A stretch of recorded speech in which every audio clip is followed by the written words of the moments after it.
Assalamualaikum warahmatullahi wabarakatuh. Nama saya Syarifatul Sufia. Di sini saya akan mereview mengenai jurnal Public Relation. Saya akan mereview 6 jurnal Public Relation. Yang keempat merupakan jurnal nasional, yang kedua merupakan jurnal internasional.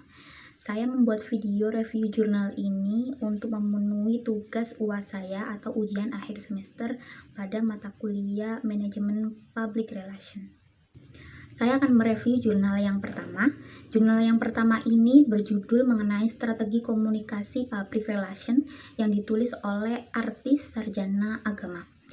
Dalam jurnal pertama ini, penulis menjelaskan atau dalam jurnalnya menjelaskan mengenai pengertian komunikasi itu bagaimana, model-model komunikasi, lalu ada juga apa yang dimaksud dengan public relation, apa saja fungsi dan tujuan public relation.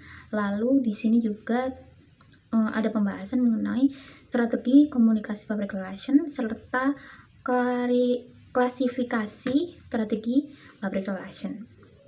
Dalam jurnal yang pertama ini, penulis menggunakan metode kualitatif deskriptif dengan tujuan agar pembahasan atau pemahaman dalam materi ini bisa lebih mendalam.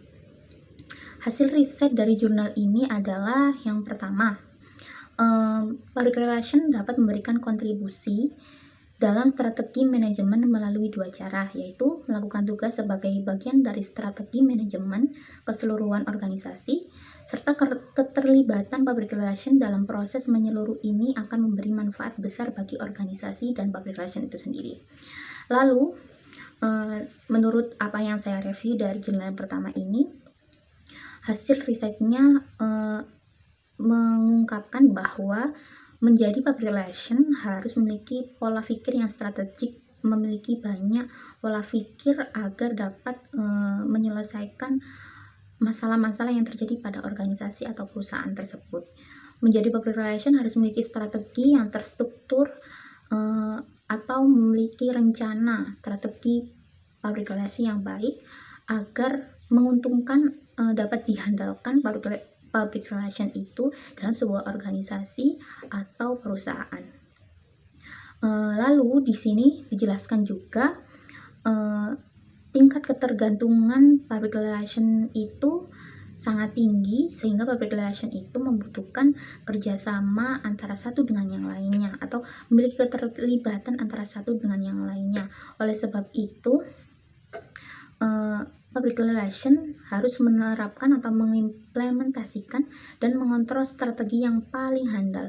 Public relation dituntut untuk berpikir strategi pada tingkat yang tinggi serta kompleks, serta akan memunculkan suatu kebutuhan model yang lebih terstruktur dan sistematis, akan membantu membuat kepuasan untuk lebih sederhana dalam menganalisa permasalahan serta merumuskan sesuatu strategi yang baik juga mampu memberikan hasil yang memuaskan. Seperti itu. Saya akan melanjutkan mereview jurnal yang kedua. Untuk jurnal yang kedua ini berjudul mengenai pemanfaatan media sosial oleh praktisi public relation di Yogyakarta, yang ditulis oleh Hanindya Laila PN Rasmi, alumnus Pascasarjana Ilmu Komunikasi Universitas Gadjah Mada, Yogyakarta. Dalam jurnal ini, peneliti atau penulis menjelaskan mengenai internet, media sosial, dan public relation practitioner. Dalam jurnal kedua ini, penulis juga menggunakan metode kualitatif deskriptif guna untuk mendalami materi yang dibahas atau yang diteliti dan melukiskan pengamatan secara menyeluruh. Dan hasil penelitian dari jurnal yang kedua ini yaitu yang pertama, penulis menjelaskan mengenai arti penting media sosial bagi praktisi. Lalu hasil riset yang kedua yaitu pemanfaatan media sosial pada praktisi, yaitu mengenai mempertahankan identitas organisasi atau branding, mengontrol perkembangan isu dan krisis, pelaksanaan CSR, dan yang berhubungan dengan publik. seperti itu. Jadi pada jurnal yang kedua ini lebih hasil risetnya lebih ke bagaimana media sosial itu sebagai stakeholder untuk public relation. Manfaat media sosial itu bagi praktisi itu apa saja dijelaskan pada jurnal yang kedua ini atau hasil riset pada jurnal yang kedua ini, seperti itu. Saya akan mereview jurnal ketiga yang berjudul mengenai peran dan fungsi public relation dalam membangun citra perusahaan spa di Yogyakarta. Dalam jurnal ini mengambil kasus pada perusahaan spa level menengah di Women and Women Spa Yogyakarta, Spa Putri Kedaton Yogyakarta, dan Raga Gift Home Spa Yogyakarta. Dalam jurnal yang ketiga ini penulis membahas mengenai apa yang dimaksud dengan public relation, apa saja peran public relation, dan bagaimana fungsi public relation, serta apa yang dimaksud dengan citra atau apa yang dimaksud dengan public relation sebagai yang memiliki peran membangun citra dalam sebuah perusahaan. Dalam jurnal yang ketiga ini, penulis tidak menjelaskan bagaimana metode untuk menulis jurnal ini, akan tetapi di sini dijelaskan mengenai tujuan penulis menulis jurnal ini adalah untuk mengetahui peran dan fungsi public relation dalam membangun citra perusahaan di Women and Women Spa Yogyakarta, Gria Spa Putri Kedaton Yogyakarta, Raga Gift Home Spa Yogyakarta. Lalu hasil riset dari jurnal yang ketiga ini adalah mengenai peran public relation dalam perusahaan spa di Yogyakarta adalah sebagai communication facilitator, problem solving facilitator, communication technician. Dan fungsi yang kedua atau hasil riset yang kedua dari jurnal yang ketiga ini adalah bagaimana fungsi public relation pada perusahaan spa di Yogyakarta. Selanjutnya saya akan mereview jurnal yang keempat. Jurnal yang keempat ini dengan berjudul Strategi Marketing Public Relation PT Lotte Indonesia dalam memperingati Hari Ibu. Dalam jurnal ini memiliki rumusan masalah atau pembahasannya mengenai apa yang dimaksud dengan acara khusus, apa yang dimaksud dengan marketing public relation, dan bagaimana strategi public relation di PT Lotte Indonesia pada event Hari Ibu, seperti itu. Dalam jurnal yang keempat ini, penulis juga menggunakan metode penelitian kualitatif deskriptif dalam menemukan jawaban dan rumusan yang telah dirumuskan pada bab pendahuluan. Hasil riset dari jurnal keempat ini merupakan penjelasan mengenai strategi manajemen event pada PT Lotte Indonesia dalam acara Hari Ibu, yaitu menggunakan manajemen special event yang dilakukan PT Lotte kepada publik dengan tujuan pendekatan perusahaan dengan konsumennya yang sangat berhasil dilakukan pada event Hari Ibu di tahun 2019 yang lalu. Lalu di hasil riset dari jurnal ini mengatakan bahwa menggunakan strategi pull strategi dan pas strategi atau strategi dalam public relation ini sangat berhasil digunakan dalam special event-event yang dilakukan PT Lotte. Dengan menggunakan strategi public relation pull strategi dan pas strategi itu manajemen event itu dapat digaungkan keras dan sampai kepada konsumennya sehingga konsumennya merasa dekat dan pembelian dalam perusahaan itu meningkat dengan adanya event tersebut, dan event tersebut menggunakan strategi public relation yang ada dua tadi, public relation pas strategi dan full strategi itu sebagai strateginya yang berhasil, seperti itu. Saya akan mereview jurnal yang kelima.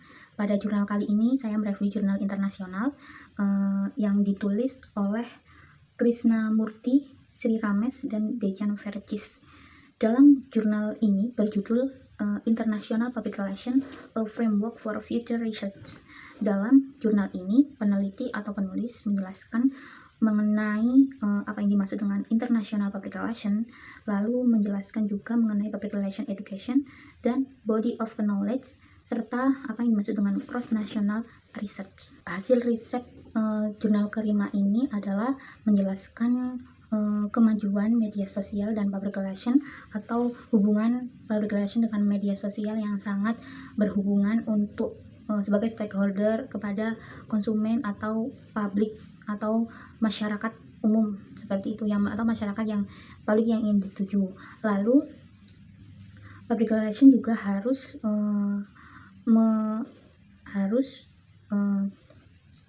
menggunakan kultur atau kebudayaan sebagai strategi public relation.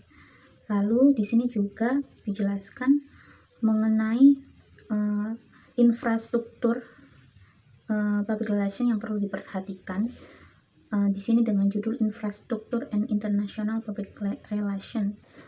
Baik, selanjutnya yang terakhir saya akan mereview jurnal yang ke-6 yang berjudul Global Capabilities in Public Relation, ditulis oleh Amy Turlow, PhD, Mount Saint Vincent University, dengan Alexandre Sevigny, PhD, dari MC Master University, dan ditulis oleh Mark Dottori dari Universitas of Ottawa.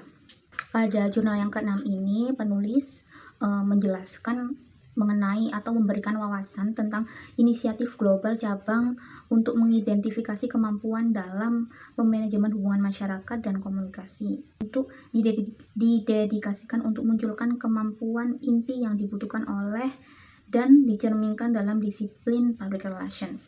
Dalam penelitian ini bahwa akademis atau praktisi dan pengusaha tampaknya memiliki kesepakatan seputar sifat utama dari kemampuan perencanaan komunikasi agar sejalan dengan tujuan strategis dan kemampuan untuk menerapkan pemikiran kritis dan pemecahan masalah untuk isu-isu organisasi. Seperti itu. Jadi, dalam jurnal ini membahas mengenai dedikasi dari seorang public relation yang ditulis untuk masyarakat, untuk semua orang, bagaimana merencanakan komunikasi agar sejalan dengan tujuan strategis dan kemampuan untuk menerapkan pemikiran kritis dan pemecahan masalah untuk isu-isu organisasi. Baik, untuk hasil riset dari jurnal ke-6 ini, menurut review saya, penulis mengidentifikasi 8 hingga 10 kemampuan inti humas yang membawa nilai bagi organisasi. Lalu, sebelum mendistribusikan kuesioner, penulis mendeskripsikan singkat tentang istilah kapabilitas yang diberikan, serta contoh bagaimana mereka dapat dikelompokkan. Misalnya, digambarkan kemampuan dapat dikelompokkan menjadi praktik komunikasi strategis seperti kemampuan untuk membantu organisasi, mendefinisikan dan mewujudkan nilai dan tujuan, praktik komunikasi operasional seperti kemampuan untuk mengungkapkan makna yang kompleks dalam berbagai platform tradisional dan digital, dan yang terakhir hasil risetnya mengenai praktik profesional umum seperti kemampuan untuk menerapkan kerangka kerja etis, beserta didorong untuk menyarankan judul kluster lain dalam 2 putaran pertama penelitian. Seperti itu hasil review jurnal yang ada 6 tadi. 4 adalah jurnal nasional dan 2 yang terakhir adalah jurnal internasional. Sekian review jurnal dari saya, semoga bermanfaat bagi kita semua, bagi penonton. Terima kasih. Wassalamualaikum warahmatullahi wabarakatuh.